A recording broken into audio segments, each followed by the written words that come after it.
तो surface area and volume का revision continue करते हैं। A cubical block of side 10 metre is surmounted by a hemisphere. आपका NCERT का क्वेश्चन, क्यूब के ऊपर हेमिस्फीयर रख दिया।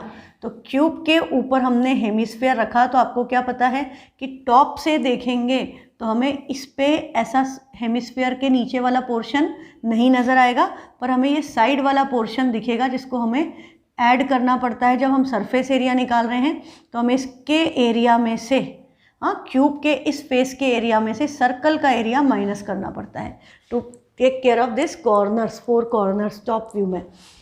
What is the largest diameter that the hemisphere can have? अब मिनिमम तो आप छोटा सा भी बना सकते हो, पर मैक्सिमम कितना हो सकता है कि क्यूब की साइड और हेमिस्फीयर का डायमीटर इक्वल हो। ये आपका एनसीईआरटी का ही कंसेप्ट है। तो क्यूब की साइड 10 है, क्यूब की साइड हमें 10 सेंटीमीटर गिवन है, तो maximum diameter possible is equal to side that is 10 centimetre. Find the cost of painting the TSA of the solid so form at the rate of ₹5 per 100 square centimetre. तो हमें अभी फिर क्या निकालना है, इस पूरे शेप का एरिया। तो total surface area of solid equal to क्या होगा, हम इसमें क्या करते हैं, मेरे ख्याल से याद ही होगा तुम्हें, total surface area of cube लेते हैं और उसमें से हम माइनस करते हैं ये वाला base area minus base area of hemisphere, और इसके ऊपर ये हेमिस्फीयर रखा है तो उसका सी ए से हमें प्लस करना पड़ता है, प्लस सी ए से ऑफ हेमिस्फीयर, प्लस सी ए से ऑफ हेमिस्फीयर। तो ये आपका क्या हो गया, total surface area of cube is 6a square, base area is πr square, और यहाँ पर ऐड होगा 2πr स्क्वायर। तो इफेक्टिवली ये -πr square plus 2πr square combine होकर के क्या हो जाता है, 6a square plus πr square. अब हमारे पास वैल्यूज़ हैं कि a तो हमारा 10 है और रेडियस क्या होगी 10/2 दैट इज़ 5। तो यहाँ पर वैल्यू क्या आएगी, 6 × 10 का स्क्वायर प्लस 22/7 × 5 स्क्वायर।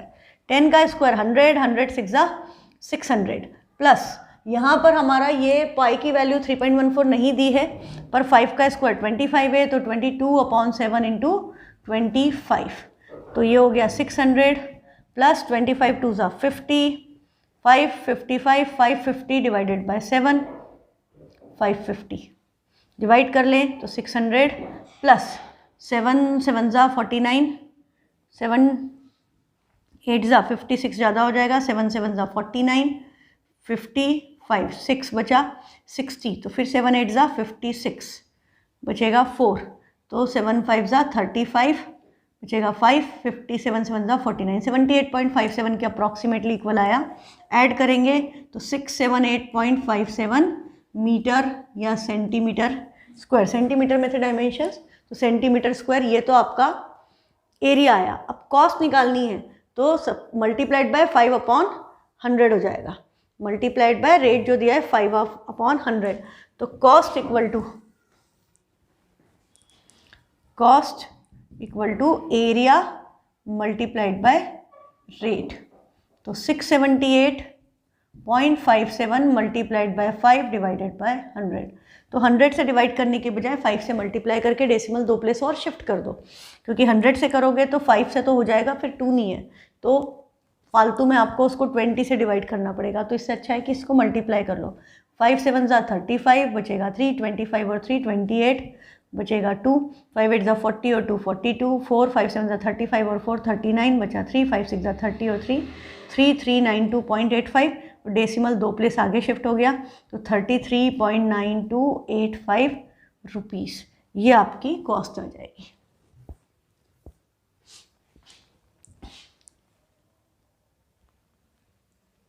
अब आपका कोई कंसेप्ट है वेल वाला, तो ये मेरे ख्याल से आपको क्वेश्चंस तो क्लियर हैं।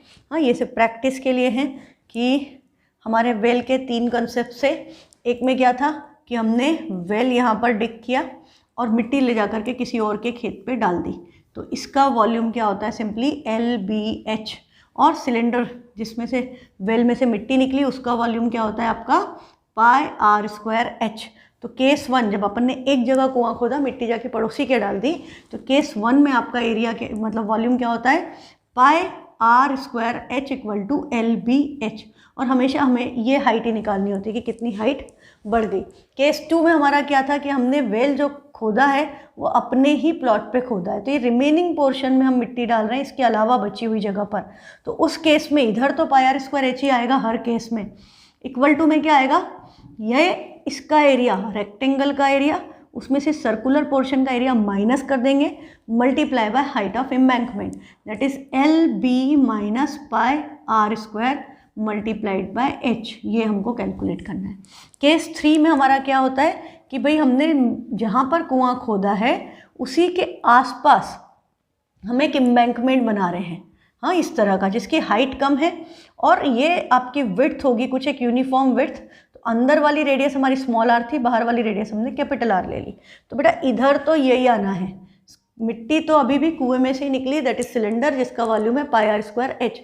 इक्वल टू में क्या होगा, अब आप इस रिंग का एरिया ले लें तो एरिया ऑफ रिंग आपको पता है pi r square minus r square होता है multiplied by height of embankment. ये 3 केसेस होते हैं आपके वेल वाले क्वेश्चन में। तो फर्स्ट क्वेश्चन आपको क्या कह रहा है, a well of diameter 7 metre is dug 22.5 meter deep. The earth taken out from it has been evenly spread all around it to the width of 10.5 meter to form an embankment. This is case 3. हाँ, ये जो है ये आपका case 3 है, ये वाला। तो हमको पता है कंसेप्ट की pi r square h equal to pi r square minus r square h हो जाएगा।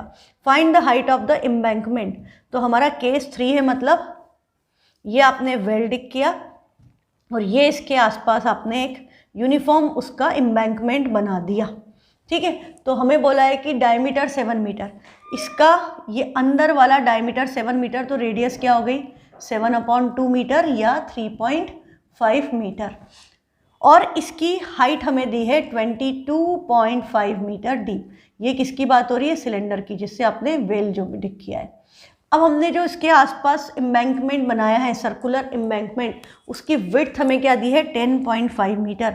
तो ये विड्थ क्या होती है, ये विड्थ, ये पिंक और वाइट के बीच का डिफरेंस जो है वो विड्थ है।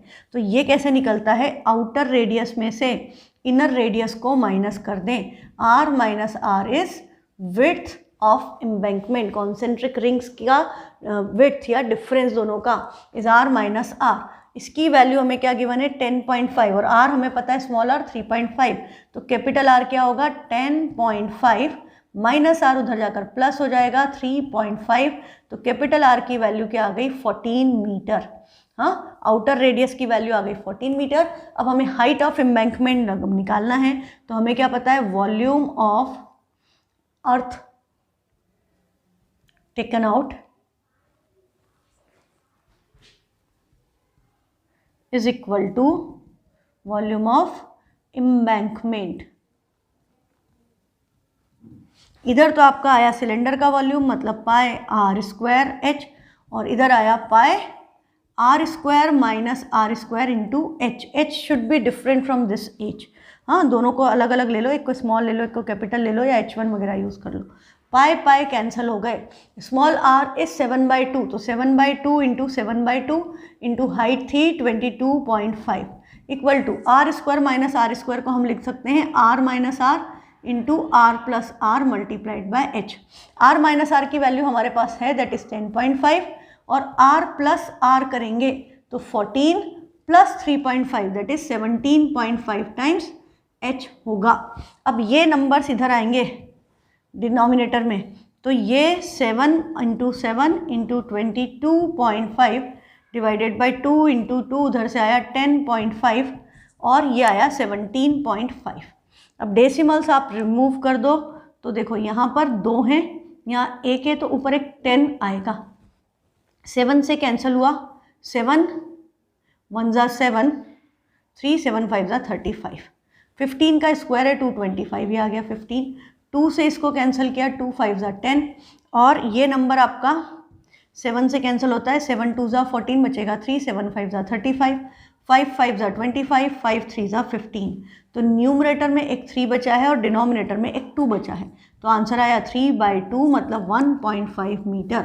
Height of the embankment is 1.5 metre. ये जो एम्बैंकमेंट की हाइट है ये 1.5 मीटर आ गई। नेक्स्ट क्वेश्चन है, a well of diameter 7 meter and 10 meter deep is dug by a farmer in a village and the earth taken out is spread over a rectangular field. Find the height of the field. तो आपको simply पता है इस case में क्या हो रहा है, pi r square h equal to l b h. Case 1 हमने ले जाके किसी और के खेत पे मिट्टी डाल दी और यूनिफॉर्मली उसको लेवल कर दिया ताकि हाइट सेम लेवल पे इंक्रीज हो, हाँ, नहीं तो वो अनइवन होगा तो हाइट नहीं निकाल सकते। तो पाई 22/7, डायमीटर 7 है तो रेडियस क्या हो गई 7/2, 7/2, हाइट क्या है 10, और एल और बी हमको दिए हैं 20 and 14 and this height is to be calculated. तो अब आप देखो कि क्या क्या कैंसिल हो रहा है, 7 से 7 कैंसिल, एक 2 से ये कैंसिल 11, ये 0 से ये 0 कैंसिल, 7 2 ज़ा 14, 2 इधर आएगा डिनोमिनेटर में तो 11/2, 2 ज़ा क्या हो गया 4 इक्वल टू एच, डिविजिबल है, इससे 4 से टर्मिनेटिंग होगा, डिवाइड कर दो तो 4 2 ज़ा 8 बचेगा 3, 30, 4 से 1 ज़ा 28, 5 ज़ा तो 2.75 metre. Height of embankment is 2.75 metre. Next question है, an agricultural field is in the form of rectangle of length 21 metre and width 11 metre. तो हमको इसकी लेंथ दी है 21 मीटर और विड्थ मतलब ब्रेथ दी है 11 metre. A 10 metre deep well is dug in the corner of the field. हमने इसके कॉर्नर में ही एक कुआं खोद दिया जिसका डायमीटर 7 मीटर है, मतलब रेडियस क्या हो गई 7/2। 10 मीटर डीप मतलब हाइट दे रखी है 10 मीटर। फाइंड द, और बाकी के पोर्शन में जहाँ पर कुआं खोदा उसके अलावा बाकी के पोर्शन में हमने वो मिट्टी को डाल दिया ये पूरे एरिया में, तो ये आपका केस 2 हो गया। तो आपको निकालना है हाइट ऑफ द एम्बैंकमेंट, जो अर्थ उसका जो लेवल बढ़ा, rise in its level, find the rise in its level, level कितना बढ़ा मतलब वही हाइट निकालनी है। तो ये आपका केस 2 है। तो इसमें क्या होता है pi r square h equal to l b minus pi r square multiplied by h, ये वैल्यू आती है। तो इसको सॉल्व करने के लिए पाई 22/7, रेडियस है 7/2 into 7/2 into height is 10 equal to l into b मतलब 21 into 11 minus 22/7 into 7/2 into 7/2 multiplied by h, जो हमको कैलकुलेट करना है। तो यहाँ पर जो जो कैंसिल हो रहा है कैंसिल कर दो, 7 7 एक 2 से गया 11, एक 2 से गया 5, 7 5 ज़ा 35, 35 into 11 is 385 equal to 21 into 11 क्या हो गया 11 1 ज़ा 11, 1 11 2 ज़ा 22 और 1 2 31, ये 7 से 7 कैंसिल, ये 2 से 11, 11 7 ज़ा 77/2 इज 38.5 मल्टीप्लाइड बाय एच। तो ये अब आपका क्या हो गया 231 में से 38.5 को माइनस करेंगे और ये वैल्यू इधर आएगी तो डिनोमिनेटर में आएगी, दे आर इन मल्टीप्लिकेशन, तो जो भी वैल्यू आएगी डिनोमिनेटर में आएगी। तो 231 में से पहले तो 38.5 माइनस करेंगे तो 0.5, 11 माइनस 9 इज 2, ये हो गया 23 में से 3 गए 20, 19, 192.5। कुछ अजीब सी वैल्यू आ रही है, 385 डिवाइडेड बाय 192.5, डेसिमल हटाएंगे ऊपर एक 0 आ गया, 5 से दोनों नंबर कैंसिल होते हैं, 5 7 ज़ा 35 बचेगा 1, 5 3 ज़ा 15 और 0, 5 3 ज़ा 15, 4 42, 5 8 ज़ा 42, 5 5 ज़ा 25। Again numbers are divisible by 5, 5 7 ज़ा 35 बचेगा 1, 5 3 ज़ा 15, ओह 730, 73 से कैंसिल होता सीधे 73, 10 ज़ा, तो 5 से डिवाइड करके मुझे पता चल गया 73 आ रहा है। तो मैं इसको डिवाइड करूं,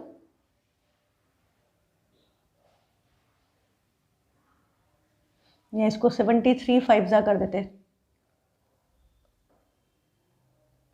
ये इसको 73 से डिवाइड कर दूं ज़्यादा इजी रहेगा ना, इसको 73 से कर दूं तो ये 5 ज़ा हो जाएगा। तो 73 5 ज़ा 73, 10 ज़ा 5 2 ज़ा 10। ओह हाइट तो ठीक ठाक आ गई, मुझे लग रहा था कुछ अजीब सा आंसर आ जाएगा। हाइट आपकी क्या आ गई 2 मीटर, उसकी जो इंक्रीज इन हाइट है वो 2 मीटर आ गया, राइज इन लेवल मुझे वैल्यू देख के लगा कि पता नहीं कैसी कैलकुलेशन आ रही है ना, पर करते जाओ, कुछ ना कुछ हो ही जाएगा। नेक्स्ट आपका ये भी एनसीईआरटी का कंसेप्ट है, 2 cubes each of volume 2197 centimetre cube are joined end to end. आपको पता है 2 क्यूब को हम एंड टू एंड ज्वाइन करते हैं तो लेंथ हमारी डबल हो जाएगी, 2 टाइम्स से हो जाएगी, ब्रेथ हमारी अभी भी ए के इक्वल रहेगी, हाइट हमारी अभी भी ए के इक्वल रहेगी। तो हमारा क्यूब का वॉल्यूम गिवन है, मतलब ए क्यूब की वैल्यू 2197 है। तो हमें इसका क्यूब रूट निकालना है कि किसका क्यूब है। 2197 किसका क्यूब है ना। तो 2197 213 3 7 10 19, 3 से डिवाइड नहीं होता, किससे होता है ये, 7 से करेंगे, 7 3 21, 7 1 7, 2 बचेगा, नहीं जाएगा, 7 1 8 9 2 11, 11 से भी नहीं जाएगा। 13 का क्यूब क्या होता है, 13 का cube, let's do it with calculator, मुझे याद नहीं नंबर, पहले याद था, 169 इंटू 13 कर लें, अरे 169 मल्टीप्लाइड बाय 13, यस सही है, 13 का क्यूब है। हाँ, तो ये 13 का क्यूब है। तो ए क्यूब इक्वल टू, देखो ये 7 है ना वंस प्लेस पे, 3 के क्यूब में 27 आता है, तो वंस प्लेस पे 3 आना चाहिए, उस हिसाब से मैंने सोचा। तो ए क्यूब इज 13 क्यूब, तो ए की वैल्यू क्या हो गई 13। तो अब हमारी लेंथ क्या हो गई, 13 2 26, ब्रेथ क्या है 13 और हाइट भी क्या है 13 सेंटीमीटर। अब हमें क्या निकालना है, find the total surface area of the resulting cuboid. तो 2 times LB plus BH plus LH, this is the total surface area of cuboid, ये आपका फॉर्मूला है। इसमें वैल्यू सब्स्टिट्यूट कर दें, तो 2 टाइम्स LB मतलब 26 इंटू 13 प्लस BH मतलब 13 इंटू 13 प्लस LH मतलब 26 इंटू 13। अब 26 और 13 को मल्टीप्लाई करना है, तो आपको क्या पता है कि 26 इज 13 इंटू 13 2 ज़ा, तो 13 का स्क्वायर तो 169 हो गया ना, और उसका डबल कर दें मल्टीप्लाइड बाय 2, तो 2 9 ज़ा 18, कैरी 1, 16 2 ज़ा 32 और 1 338। ये वैल्यू आपकी आ गई 338, ये आपकी आएगी 169, ये अगेन सेम आएगी, दैट इज 338, और ये 2, तो ऐड कर दें,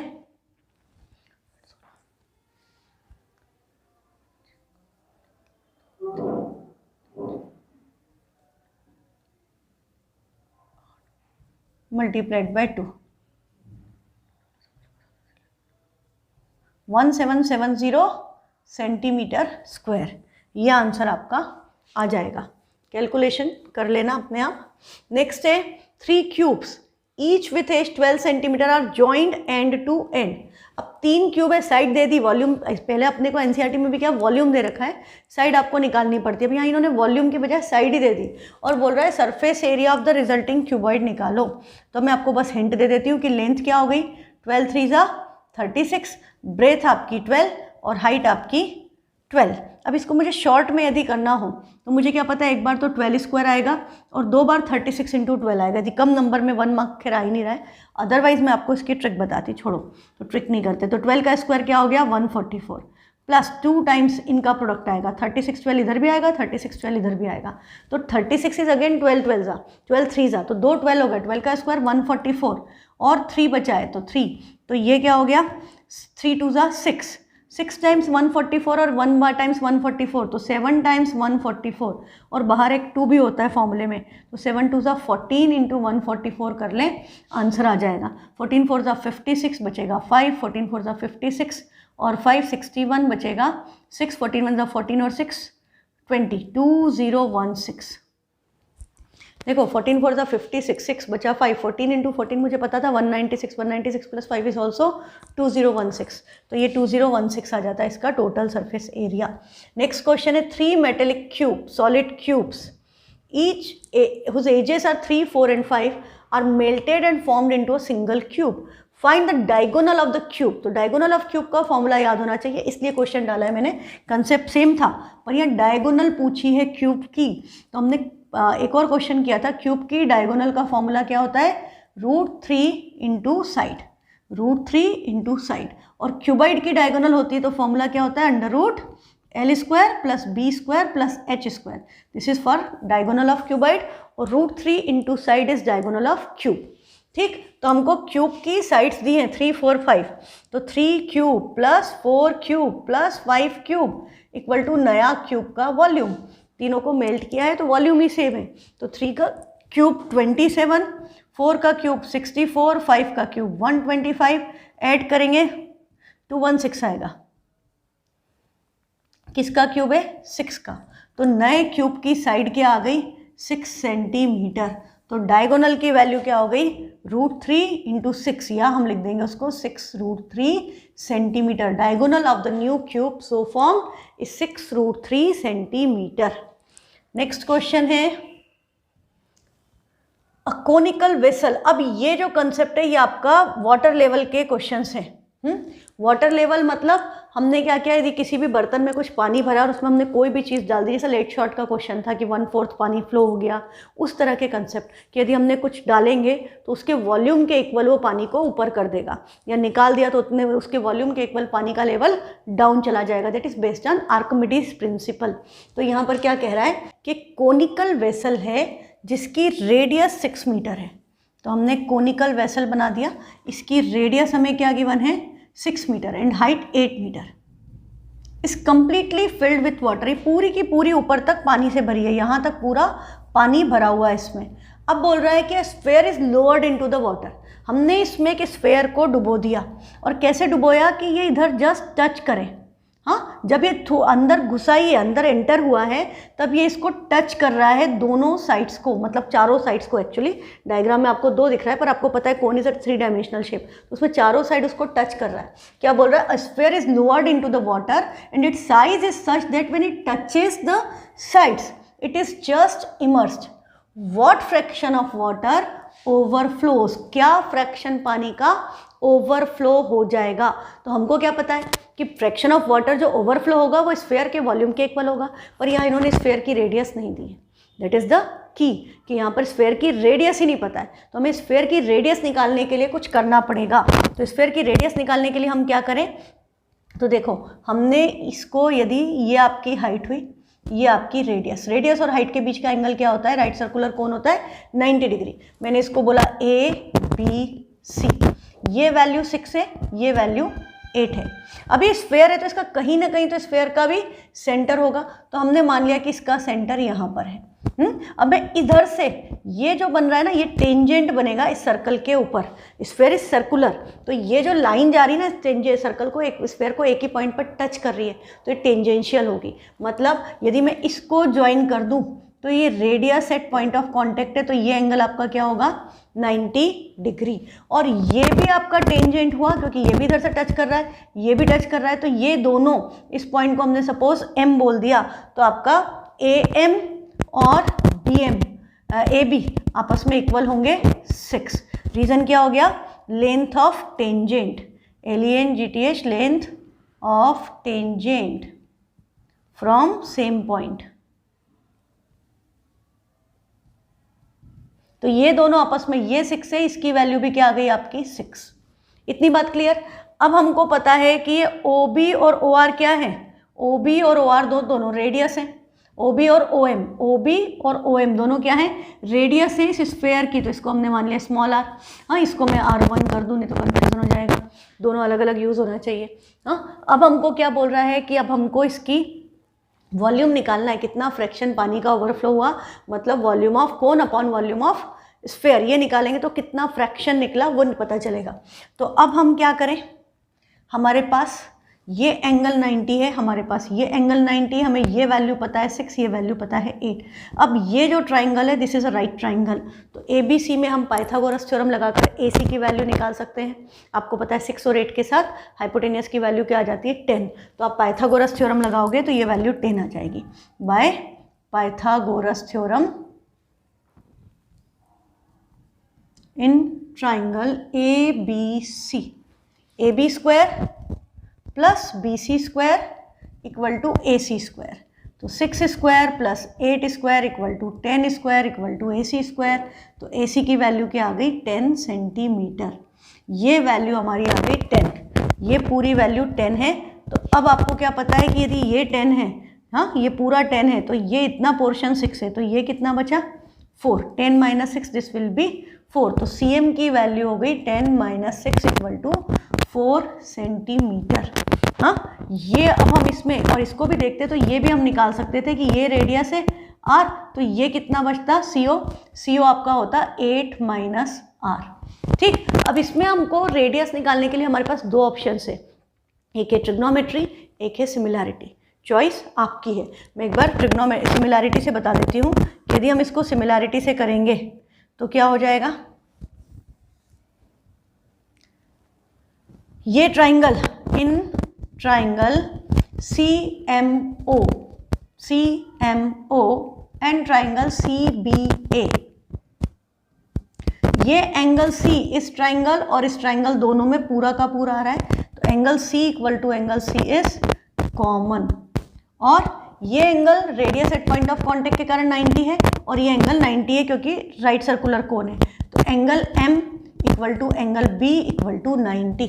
एंगल M 90 का रीज़न हमने लिखा नहीं है तो हम लिख देते हैं, एंगल M 90 क्यों है, angle M equal to 90 reason हो गया radius at point of contact, radius at point of contact.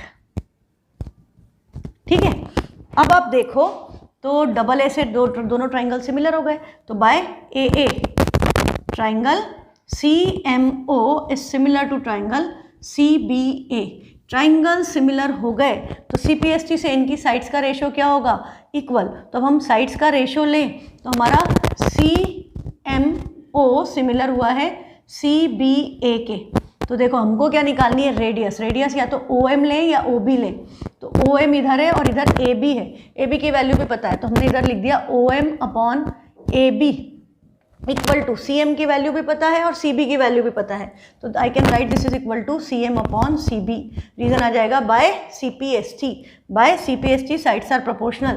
OM क्या है, OM आपका है, OM is radius R, AB क्या है, AB is 6 equal to CM is 4 and BC की वैल्यू क्या है 8, तो 4 1 जा 4, 4 2 जा 8, तो R की वैल्यू क्या हो गई, 6 उधर गया, 2 डिनोमिनेटर में, 6 अपॉन 2 वैल्यू क्या आ गई 3, तो हमारी स्फेयर की रेडियस क्या आ गई 3 सेंटीमीटर।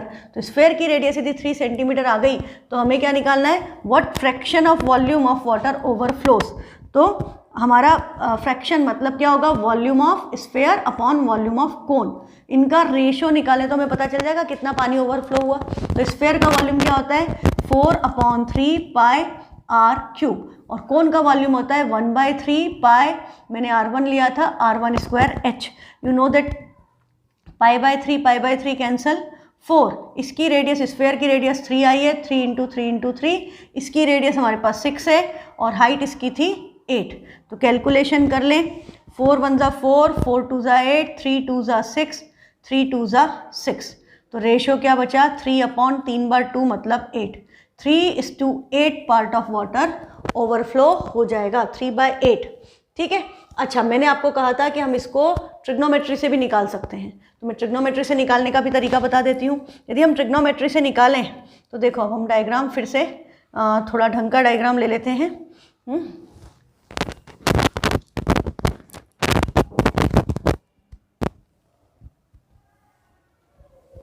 ये देखो, ये डायग्राम ले लिया मैंने, ये वही है आपका, दिस इज योर कोन, ये आपका कोन